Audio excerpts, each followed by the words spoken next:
Assalamualaikum warahmatullahi wabarakatuh. Perkenalkan, nama saya Sarkanti Wibowo dengan 3 digit yang terakhir 109 dari kelas SC 2022. Di sini saya akan mempresentasikan tugas UAS artikel dari mata kuliah pemrograman web dengan judul Peran Arsitektur Serverless dalam Pengembangan Website Modern.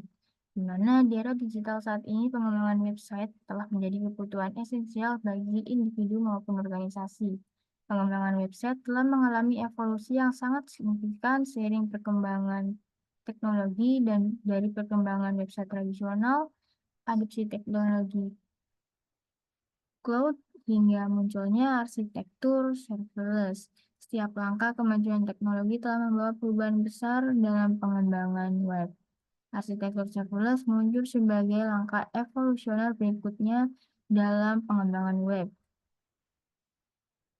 Dalam arsitektur serverless, pengembang hanya perlu menulis kode fungsi yang kemudian dijalankan oleh penyedia cloud provider sesuai permintaan.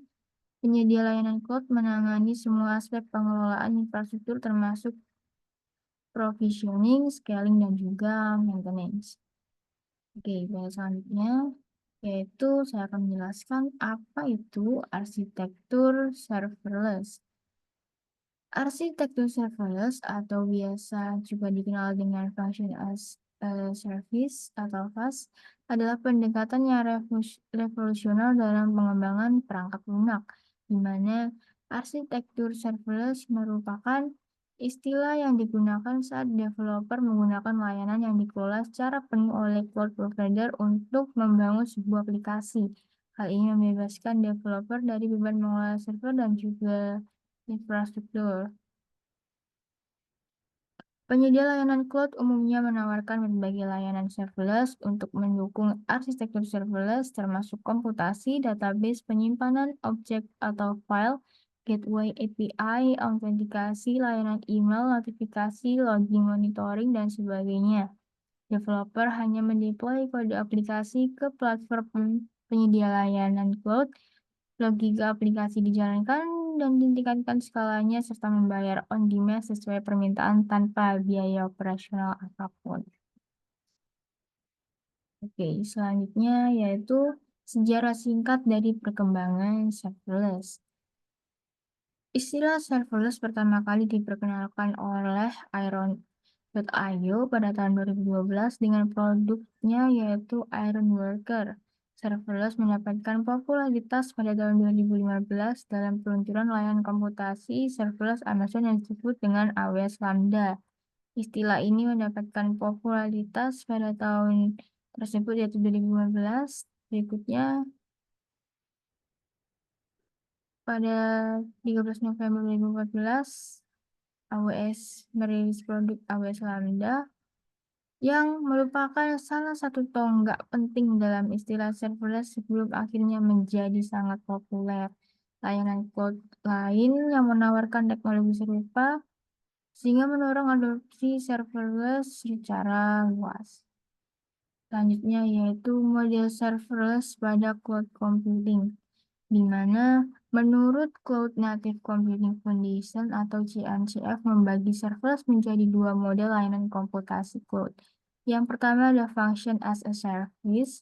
FaaS memungkinkan developer untuk menerapkan fungsi individual ke cloud yang dipicu oleh peristiwa tertentu seperti permintaan HTTP, perubahan database atau pengunggahan file. Karakteristik fungsi FaaS tidak berstatus atau stateless dan juga bersifat sementara atau ephemeral. Artinya fungsi tersebut tidak menyimpan status apapun di antara eksekusi dan juga berumur pendek sehingga menjamin kinerja yang sangat optimal, skalanya naik atau turun berdasarkan permintaan dan juga dijalankan dalam kontainer singkat yang dibuat dan dihapus juga sesuai kebutuhan. Di mana umumnya lingkungan FaaS terdiri dari 3 komponen utama, yaitu yang pertama ada pengontrol FaaS atau FaaS Controller, di mana hal ini mengelola penerapan, penskalaan, pemantauan fungsi, dan juga mengontrol interaksi antara fungsi dengan sumber peristiwa. Yang kedua ada sumber peristiwa atau event source, di mana komponen yang memicu eksekusi fungsi FaaS seperti permintaan HTTP perubahan database atau pesan dalam antrian pesan.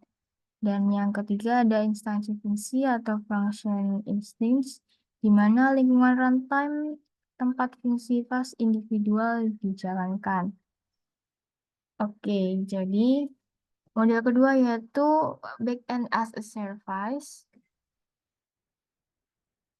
atau bisa disebut dengan BaaS, menyediakan layanan backend seperti database, autentikasi, dan penyimpanan. Pengembang dapat memanfaatkan layanan backend ini tanpa harus membangun dan juga mengelola infrastruktur di baliknya. Menyediakan API untuk menggantikan atau melengkapi sebagian fungsi dalam aplikasi layanan BaaS. Biasanya digunakan oleh aplikasi web halaman tunggal atau aplikasi seluler untuk memanfaatkan database yang dapat diakses cloud atau layanan autentikasi.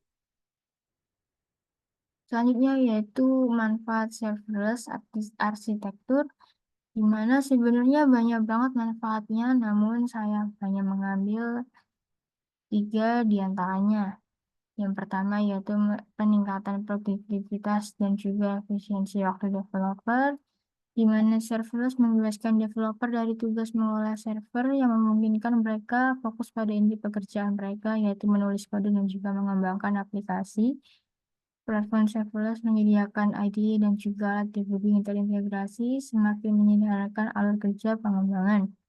Hal ini meningkatkan produktivitas dan juga efisiensi waktu developer secara signifikan. Yang kedua ada efisiensi biaya, di mana serverless menerapkan model pay as you go, di mana pengembang hanya membayar sumber daya yang telah digunakan.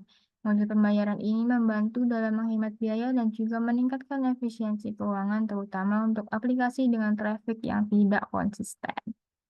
Yang ketiga ada skalabilitas otomatis, di mana arsitektur serverless unggul dalam skalabilitas otomatis.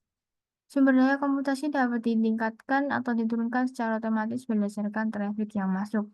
Kemampuan ini membuat serverless menjadi pilihan ideal untuk aplikasi dengan beban kerja bervariasi atau tidak dapat diprediksi. Yang ketiga ada framework open source untuk serverless. Yang pertama ada OpenFast atau framework ringan dan portable, mendukung berbagai bahasa pemrograman dan dapat dijalankan secara lokal atau di platform cloud kompatibel. Fitur menariknya meliputi scaling otomatis, monitoring, dan juga integrasi dengan layanan lain. Yang kedua ada serverless framework.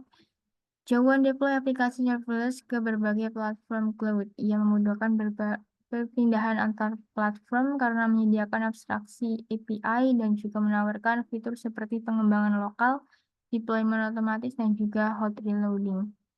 Yang ketiga adalah native, menawarkan framework untuk deploy dan juga manage aplikasi serverless di Kubernetes, memungkinkan portabilitas antar platform code yang mendukung Kubernetes, dan juga perlu diingat bahwa native memiliki kompleksitas lebih tinggi sehingga cocok untuk developer yang familiar dengan Kubernetes. Selanjutnya itu platform serverless yang sangat amat populer. Di sini saya mengambil 4 di antaranya. Yang pertama ada AWS Lambda, di mana platform ini dari Amazon Web Services. Platform ini terkenal dengan skalabilitas yang tinggi, integrasi luas dengan layanan AWS lainnya, dan juga mendukung berbagai bahasa pemrograman. Yang kedua ada Microsoft Azure Function, di mana platform ini dari Microsoft Azure memungkinkan eksekusi kode tanpa mengelola server dan juga menawarkan integrasi dengan layanan Azure lainnya dan mendukung berbagai bahasa pemrograman. Yang ketiga ada Google Cloud Function, di mana platform dari Google Cloud Platform memungkinkan eksekusi potongan kode atau fungsi sebagai respon terhadap event, dikenal akan kemudahan penggunaannya dan integrasi dengan layanan Google Cloud Platform lainnya. Lalu yang keempat ada IBM Cloud Function. Platform ini dari IBM Cloud memungkinkan deployment dan juga eksekusi kode tanpa mengelola infrastruktur, menawarkan dukungan berbagai bahasa pemrograman dan juga integrasi dengan layanan IBM Cloud lainnya. Lalu kesimpulan dari artikel ini yaitu munculnya arsitektur serverless merevolusi cara aplikasi web modern dikembangkan dan juga dideploy. Dengan mengabstraksi kompleksitas manajemen server, memungkinkan developer untuk dapat fokus pada penulisan kode saja. Hal ini menghasilkan peningkatan produktivitas, efisiensi biaya, dan juga skalabilitas yang signifikan. Dengan memahami komponen, manfaat, tantangan, dan juga praktik terbaiknya, organisasi dapat memanfaatkan arsitektur serverless untuk membangun aplikasi web yang inovatif dan juga scalable. Oke, baik. Mungkin sekian presentasi dari saya. Terima kasih dan mohon maaf. Wassalamualaikum warahmatullahi wabarakatuh.